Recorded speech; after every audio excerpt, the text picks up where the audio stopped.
Guys and girls, there has been a hijacking. This was meant to be a Qatar GP preview, but the FIA have dropped an absolute bombshell. We might just have an 11th Formula One team in principle, at least. And we're going to be dissecting all of that and more. About Andretti, are they really going to be coming to Formula One? The answer, I mean, we all know, we just wait and watch. But do we need an 11th team? Why are there two different bodies to approve the entry of a Formula One team in the first place? And what happens next? Are they good enough? Are they capable enough? And essentially, who wins from all of this as well? And plus, even though it has been a hijacking, we will eventually come to the Qatar GP preview. But it's interesting, Kunal. The Americans have hijacked a major event that's going to be happening in the Middle East, and we just can't talk about anything else. Have we seen this before somewhere? Like maybe in the past, right? In all good humor, and to make sure I don't piss off our American listener base and sponsor base, I'm going to say I think Andretti is going to, be the talk of this weekend. Unfortunately, on a weekend when the talk should just be about Max Verstappen and his incredible run and the fact that he's going to win his third title on a Saturday, hopefully, and so on. But talking of Andretti, yes, it's interesting how we've landed in this situation in the first place. And I know we are going to dissect it much further in due course, right? But to me, what really stands out is the fact that the last two times we had new teams added in Formula One, there was one announcement, right? The last announcement was Haas when they were granted entry by FIA and FOM at the same time. And the ones before that was when Marussia, HRT, and somebody else, and Caterham, Lotus, whatever, had joined as well. Mm-hmm. Again, one announcement. But now this is a new owner of Formula One, Liberty Media, a new president of the FIA, Mohammed Ben Sulayem, and they have chosen to make two different announcements. And we're going to dissect all of that. Not just two, actually. Technically, Sundaram, it would be four, right? Because firstly, there was the announcement of intent. Then there's the announcement of collaboration with Cadillac. Then there's this announcement, and then we're assuming that we'll get the final announcement as well. So it's interesting actually. We have four different announcements for what is literally the same news. I like it. For the same team. So that's one of the many teams that expressed an interest to be a part of Formula One.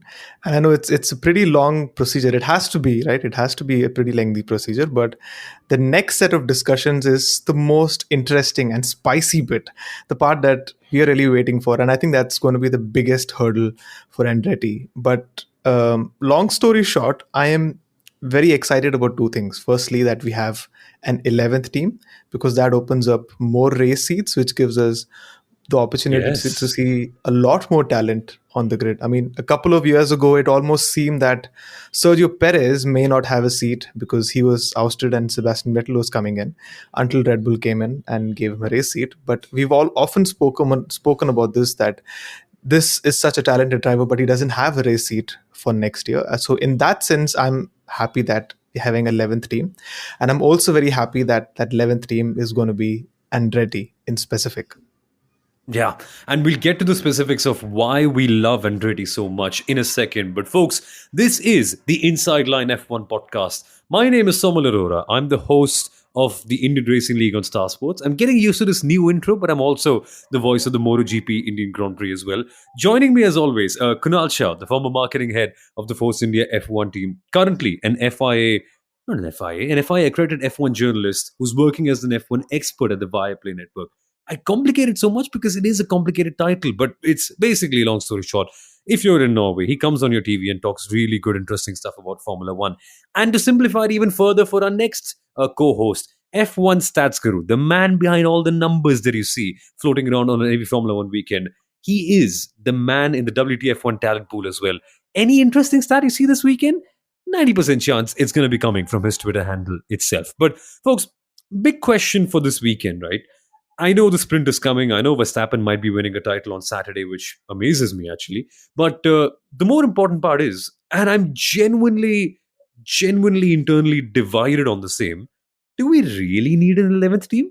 Because in my head, it just doesn't add up. Like literally, like firstly, 22 cars on the grid is but still, do we need an 11th team in your mind, Kunal? For sporting reasons, and exactly what F1 Stats Guru Sundaram just said before your interesting introduction. from a driver talent perspective, to get more junior drivers, get more drivers to race in Formula One, yes, we need 11th, maybe even a 12th, maybe even a 14th team at some point. But that's the Yeah. sporting perspective, right?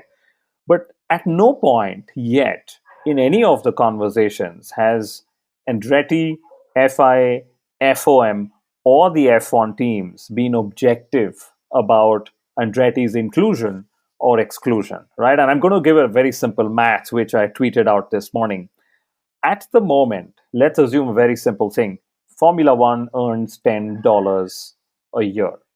There are 10 teams. Let's assume all of them get an equitable pay of $1 each. What Andretti is going to come and do is suddenly the pot of $10 will not be divided by 10, but be divided by 11. So everybody will earn, 9 cents per team, as or 0.9 cents per team, right? 90 cents. And hence the conversation about the dilution fee. This is where they're saying Andretti needs to pay a fee to enter, which is all fair and fine, right? But apart from the dilution fee, what the existing teams are saying is, how and what do we know that Andretti will actually grow the overall pie of Yeah. $10 to 11 or 12 or 15 in the future? And that is the assumption that almost nobody has sort of put down in numbers. And that's what I'm really hoping that everybody does. So whether you accept them or not, I hope it's an objective assessment. Oh, And very which news reporter like. Nice, very nice. Like it, like it. But you were saying, Sundaram. no, that's a very interesting point, because what I'm wondering is it really Andretti's problem? I get it. There's an anti-dilution fee already of 200 million, which all the teams agreed to, but now they're not even happy with that. So they're probably pitching for 500 or 600 million dollars as well. So my question is, why is this Andretti's problem that the other teams are getting a lesser share?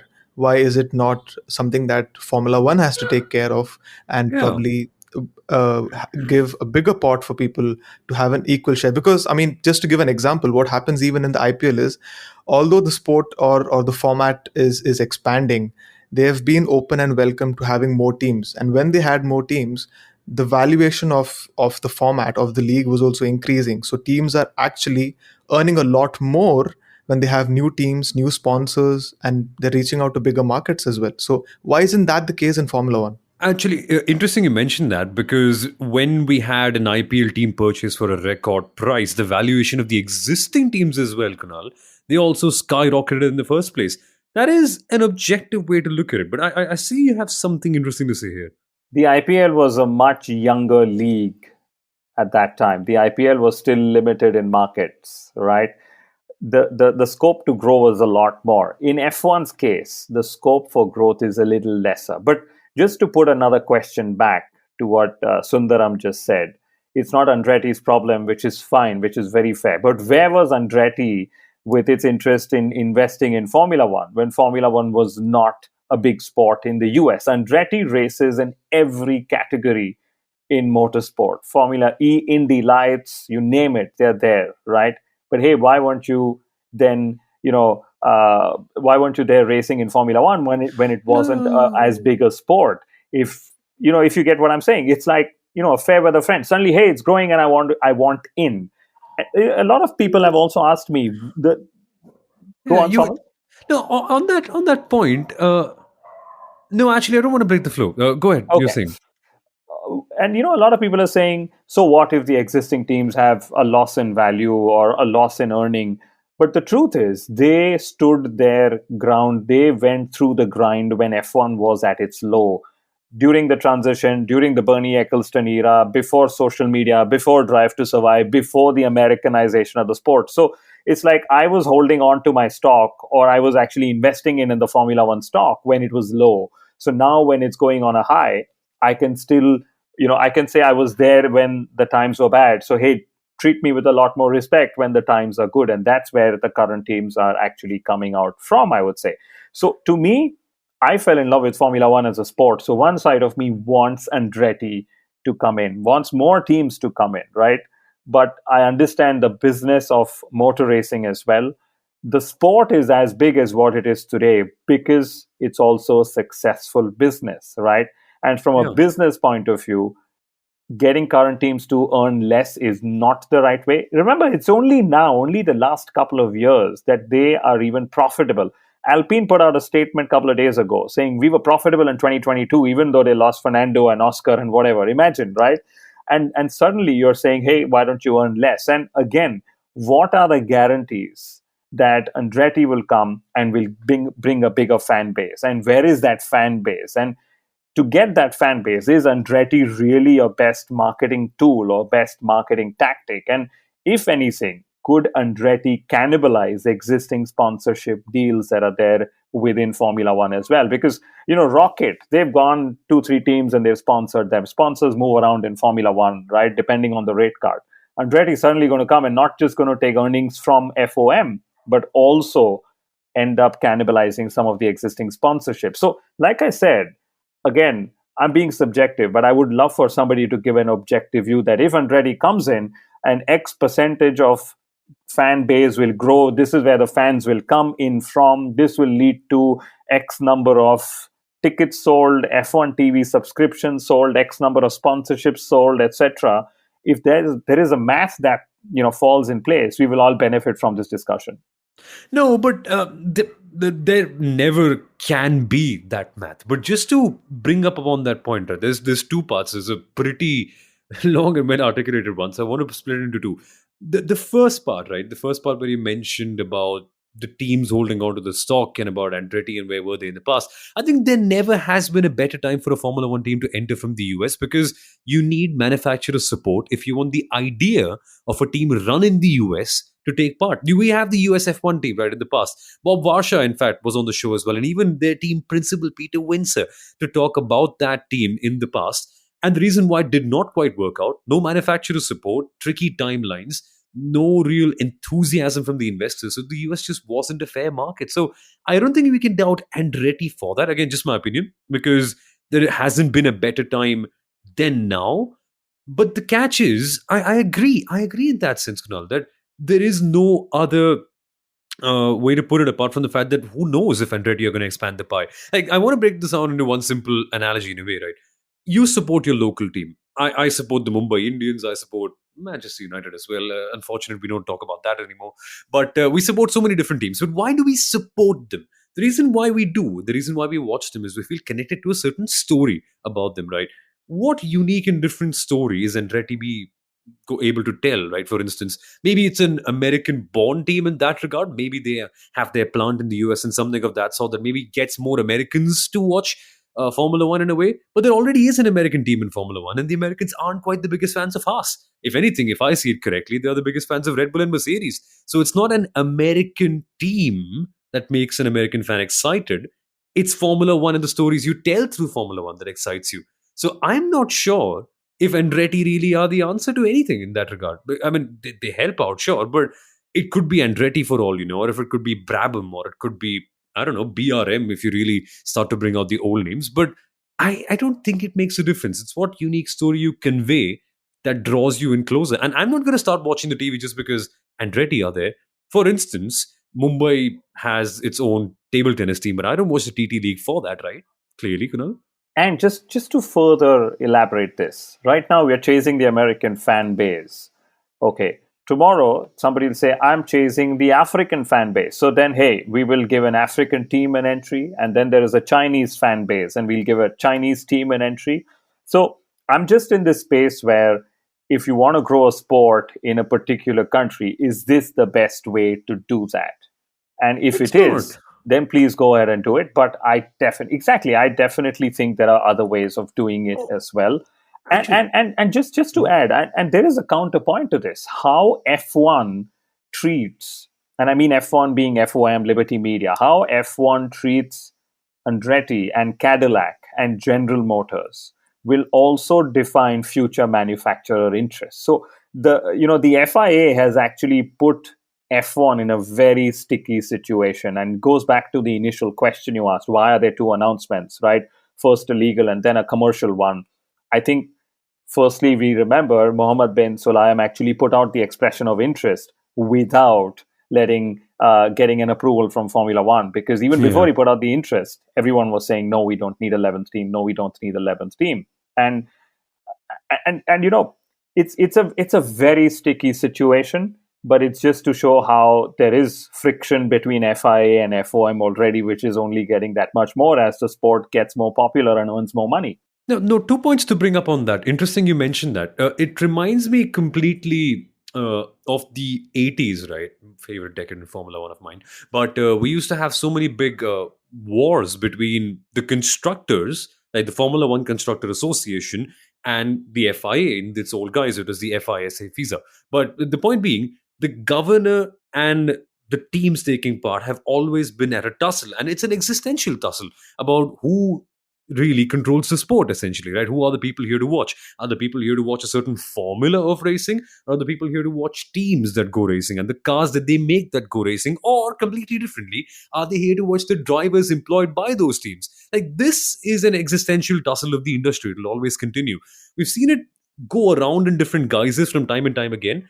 If anything, I think this whole scenario exposes it that little bit more, even though it's been quiet for the last 10, 12 odd years.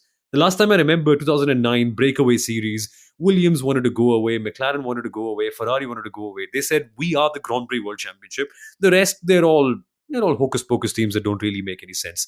And again, it's been so quiet from that point. There's been unanimity in every single decision until now, which is what's so interesting, because now there could be a total divide. The FIA acting on its own accord, the teams acting on their own accord. We have a cartel doing its own business on its own and vetoing decisions that may or may not be taken in Formula One. So I find that interesting. But my question to you, Kunal, is this is a very direct one, right?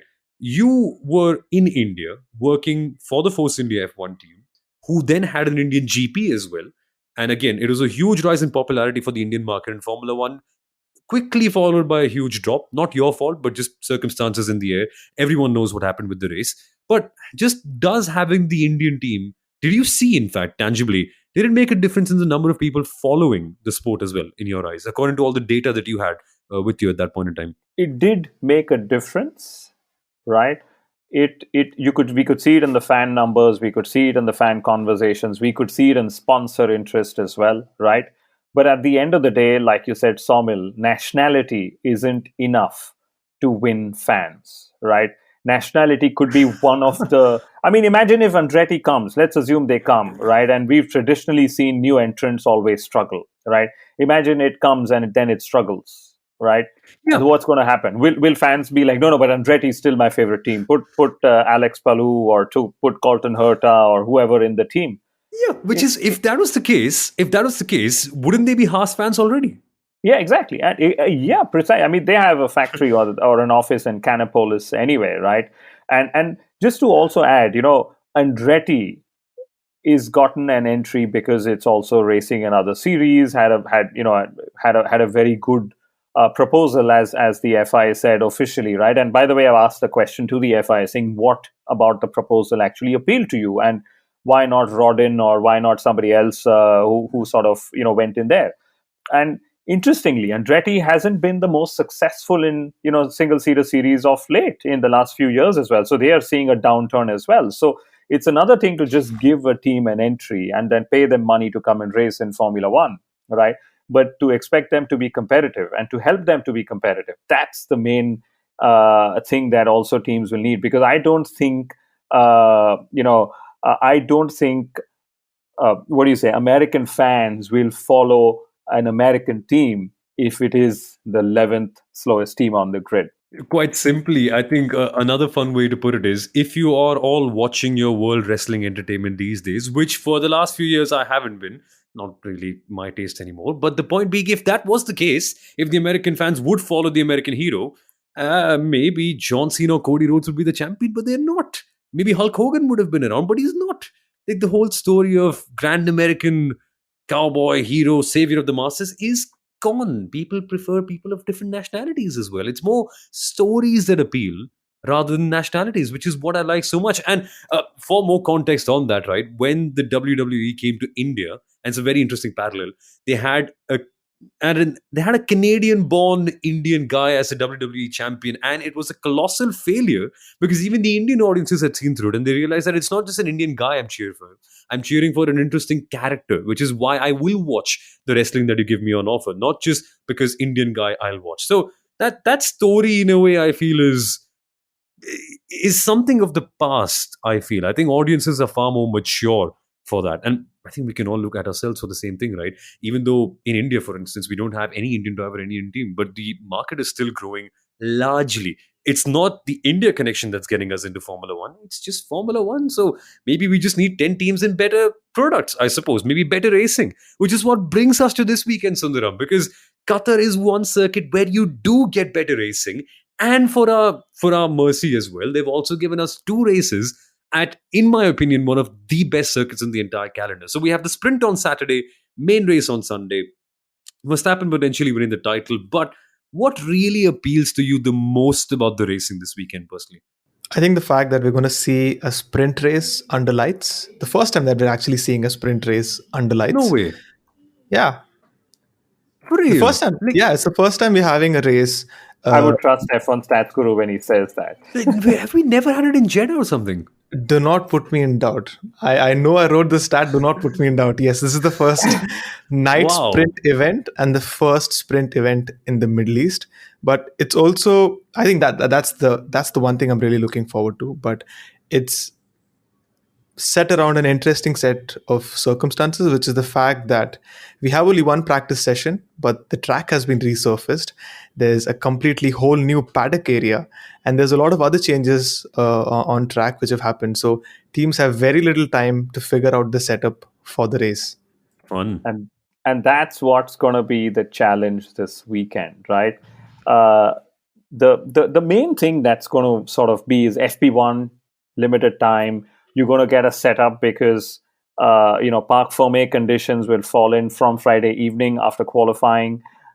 Temperature is always different. FP1 and SQ will happen within the before sunset. Everything else is after the sunset. So it's a very interesting challenge that's there. It's a medium to high speed circuit, fast flow. You're almost like Suzuka, and there's just one low speed corner on the circuit. It seems fabulous. I mean, I thought we went racing there last year, but I had to relearn the circuit yesterday. And apart from the surface, another interesting thing, the curbs are also very flat. They are a part of the racing line. If you see Lewis Hamilton's on board, you'll see him using the curbs a lot. It's a very flat circuit. But the curbs caused a lot of punctures in 2021. So the curbs have also changed. Mercedes very cheekily put, there are unspecified changes to the curbs in Losail, right?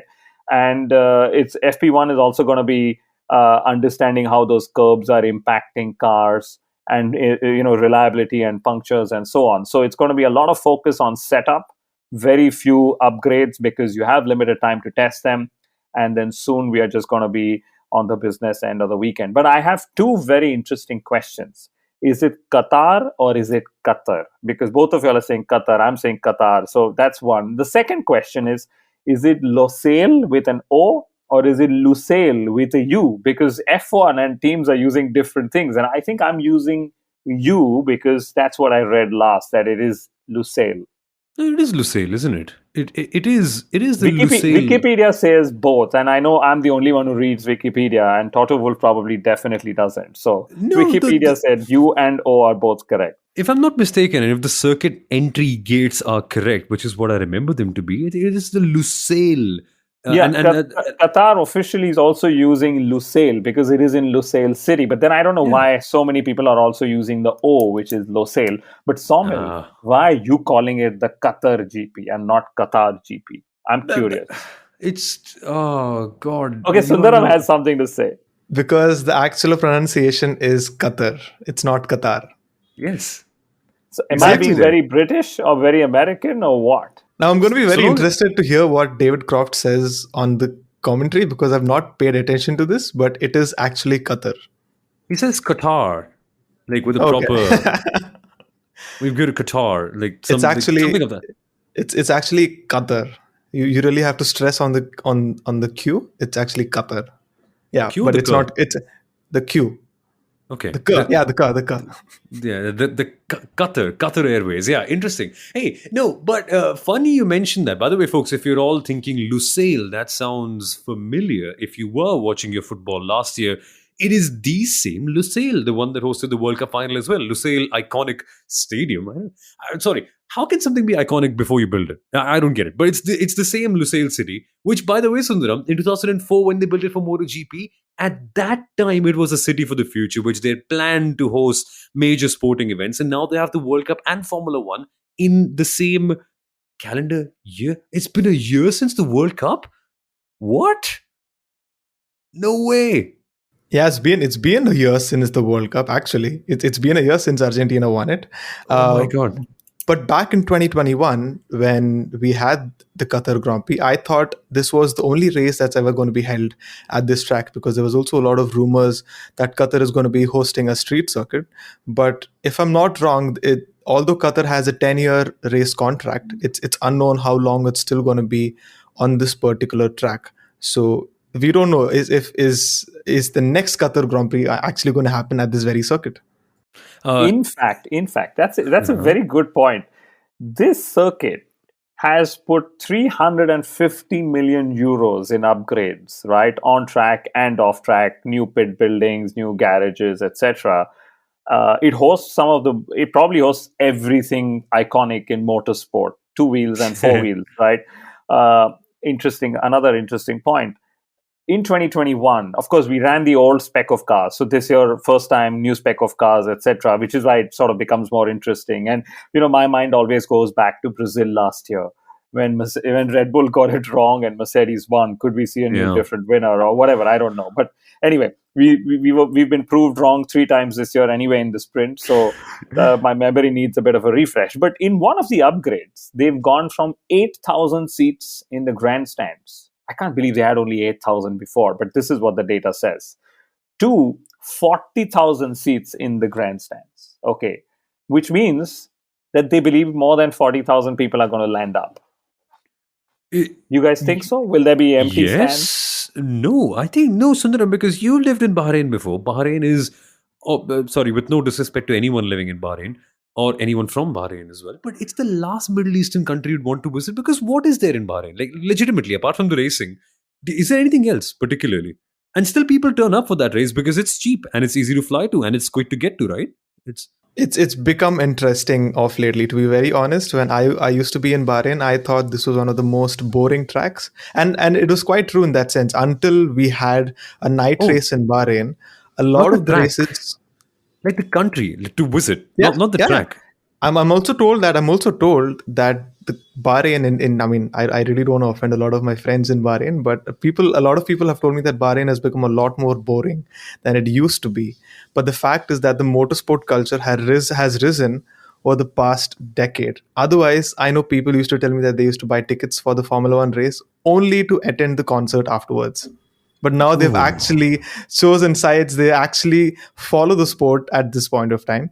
But yeah, It's interesting actually, because even MotoGP was never quite able to pull that much of a crowd into Qatar, but it's changed now. Doha has become amazing. Lusail is also building up quite a fair bit, but this is not a tourism episode. The tourism that I want to talk to you guys about is going to be the tourism that happens on Friday now and also on Saturday, because in qualifying. Once again, I don't do this for every circuit, but once again, I urge you to shut down commentary, make people like us go jobless, because you, my friend, should just watch every single car and every single onboard in the final sector, especially the second to last corner and the commitment that you have to carry into it. For context, after this episode is done, check out Lewis Hamilton's pole lap in 2021. Not the first and second sector, but just watch how the pace escalates in the third one. Oh my word. That is the sign of proper driving. And I can't reiterate it more, but that is why we watch Formula One, right, Kunal? Right? Absolutely. That's why we watch Formula One. You almost spoke of tourism and sightseeing and stuff, didn't you? And Yeah. I almost thought you were going to talk of the rookies, because Lawson, Sargent, Piastri are the regular rookies when we go to a new circuit. But this circuit, even Joe Guan Yu, who's being mentioned on our podcast for maybe just the third time in 52 episodes that we've had, and interestingly, Alexander Albon. Alexander Albon also wasn't around in 2021 when we raced in Qatar. Or am I going to just say Qatar? I don't know. But exciting Quarter? times. And Don't say By the way, quarter. another interesting stat: almost 90% of Qatar's population is foreign born. That was another interesting stat that I found. Interesting. I definitely didn't find that one. No, but coming back to the point about the number of rookie drivers that we have in Qatar is actually a third of the grid. If I'm not wrong, I think Kevin Magnussen has also never driven at this track. I think he was not there in 2021. Hmm. So a third of the track of the whole grid has not driven at this particular circuit. Piastri actually did have a test with Alpine in 2022. So in that sense, Oh, it's going to be a pretty inexperienced track, inexperienced grid in that sense, with a lot of running only done in the simulator. But I also have to go back to the sprint because when the sprint calendar was released this year, a lot of people spoke about the choices of Spa not having that many race laps for the sprint. But I feel Qatar is a more questionable choice in that sense because we have only one DRS zone. And I've literally watched the 2021 Qatar Grand Prix twice to actually list down all the overtakes that happened in that race. Over 95% of all overtakes happened on the main straight alone. So there's going to be a lot of following that you tend to see through the middle sectors, drivers drivers going extremely close to the gearbox of the car ahead, and then they're going to launch an overtake on the main straight. But that's primarily where you see a lot of overtakes.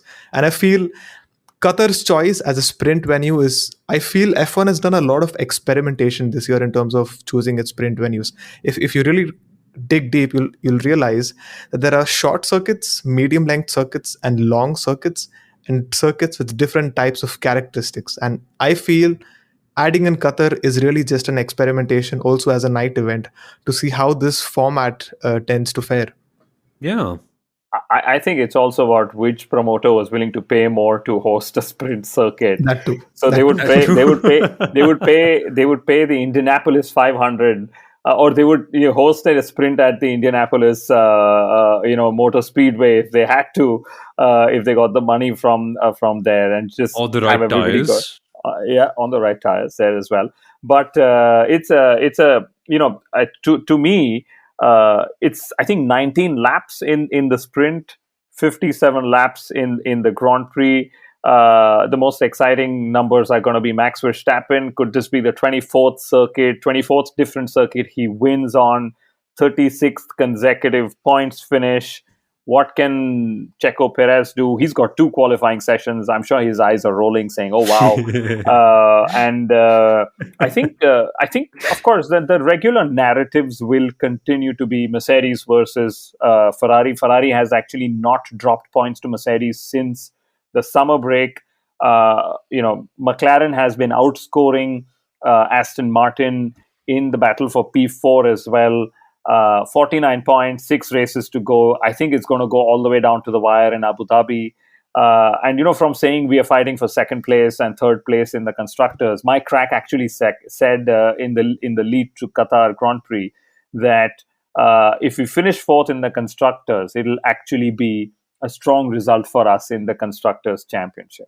And that's yes, but no, in a way. It's I don't know, guys. Is he undercooking his expectations? Because as far as I remember, the boss that hired Mike Crack when he was introduced in Drive to Survive, he said, "I've only got 5 minutes to make this happen." I'm not, of course, you can't just quote his character from like one dialogue and all that, but he seemed like a guy with pretty high expectations. Fourth sounds a bit low, but again, same place where Fernando Alonso got a podium last time out, so I'm betting a little bit on that. But no, in all honesty, right, back to the serious stuff. I think Qatar. Okay, let's get it straight. Qatar. Good. Right. Qatar. Qatar is going to be a very, very fun place to see the dynamics of the championship evolve as well, because we've got lots of fast, pacey corners that aren't really especially very long, apart from those in the third sector as well. And I remember back in the past, Andreas Teller came out and said that the McLarens, we just are not very good at long, fast corners. That's our deficiency. But we've seen them do so well at circuits like Silverstone then. So it'll kind of also be a confirmation of sorts about the progress of certain teams like McLaren and where they are good. And also for teams like Ferrari, new surface, are they able to manage DEG as well in conditions that are super, super hot too? So those dynamics and those micro stories that we see every weekend, Sundaram, apart from all the Andretti drama and apart from all the sprint and Verstappen drama, could just make for an even more fun weekend. And to add it all up, there's also Carlos Sainz. Like, we know for a fact that he is spicy these days. Like, even though last race didn't work out, but it's okay. Carlos Sainz is definitely spicy off lately, especially post the mid-season break. And I also have to plug this in that Carlos Sainz has the second most points in sprint events after Max Verstappen, and there's definitely form on his side. So a lot of interesting stories to look forward to, like you mentioned. Also, trying to observe which team does well around a circuit that's more suited to MotoGP. You'll also see that there's a lot of wide runoff areas as well. So you Yeah. might not see many safety car or virtual safety car periods as well, even if a car is has to retire from the race. So it's going to be a very interesting race in that sense, and I'm really looking forward to what can actually happen. The teams really have very little time to even get used to understanding how the tires perform, how the grip levels are on the resurfaced track. So in that sense, I feel even beyond Max Verstappen potentially winning the championship on a Saturday, that too, there's many different storylines that we have to look forward to this weekend. Okay, so let's just get down to predictions, right? Let's get to see where our money is this weekend.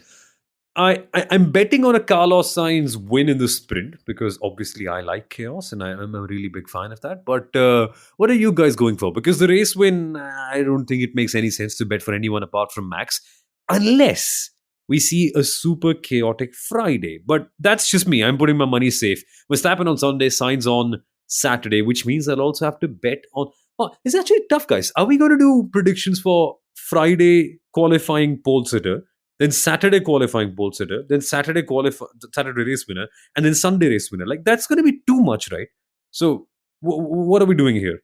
So I'll Inside. make it easy for you. I know you're choosing Carlos Sainz for everything. Friday, Saturday, Sunday. He's the man of the Not weekend Sunday. for you. Not Sunday. Not Sunday. Okay, Friday, Saturday is Carlos Sainz, and then Sunday is Max Verstappen for you. Well, I just did it easier So for you. it's lucky for me that I have one day for my heart, one day for my mind. So it makes it easier for me to put both things aside. No, but you were saying. I will see aero efficiency is going to be key. This circuit is, super fast, flowy, all of that. And when you say aero efficiency, there are two teams. Now it's two teams that come to mind. First, of course, is Max Verstappen. I said a team, but yes, he's a team by himself. Even if now he'll win the Constructors' Championship, even if you don't count Checo Perez's points. But yes, so it'll be Max Verstappen. But I think McLaren will probably be closer. I'm very excited to see what Oscar Piastri can do because he's been mega quick.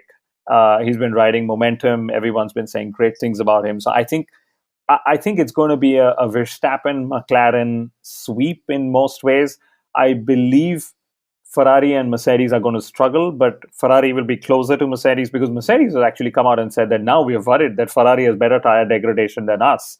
And Ferrari has been saying we found something in Sunfoot, which we've just gone down that road. It's been magical for our tire use, etc., etc. So let's see how all of that pans out. Alpines have been struggling with single lap pace. I know you asked for one Pred, but I'm just going to give it because I've made a lot of notes for this weekend.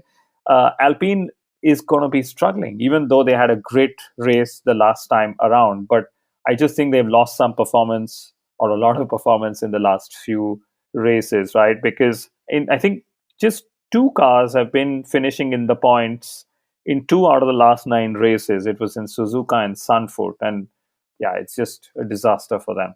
How can Alpine lose performance? They don't have Sundaram. They've had quite a few retirements. They've actually had 9 retirements this season. And I really don't know how worse can performance get even beyond this. So, but my predictions, I'm just going to go a little bit more bold. I don't think Max Verstappen is going to be leading every session, qualifying or race session. Maybe in the sprint, or someone else is going to be winning the sprint. I think Verstappen is not going to be taking quali, sprint, shootout, the sprint, and the race. I don't think so. He's going to take all 4. Wait, so wait a second. Does that mean Carlos Sainz? It must mean only one thing, right? Maybe a Ferrari. Maybe Latifi coming back from retirement to get another Oh no, we don't have FP3. But Or maybe Sargent topping FP3. Hey, quick plug to our last episode where we were discussing Logan Sargent and why we all think unanimously he should be in a Formula One car, but maybe in a test program, not in a race seat next year. Check out that episode whenever you have the time, folks. But thank you so much for listening to this episode. we'll be back with the Qatar GP race review. I think we've all got it sorted out internally. But we'll be back with the Qatar GP race review on the Inside Line F1 podcast on Monday. But what are your predictions? We'd love to hear them on social media. And please, please, please subscribe to the Inside Line F1 podcast in case you like what we're doing. From Kunal Shah and F1 Stats Guru Sundaram, my name is Somal Arora, and we'll see you all on Monday. Bye-bye.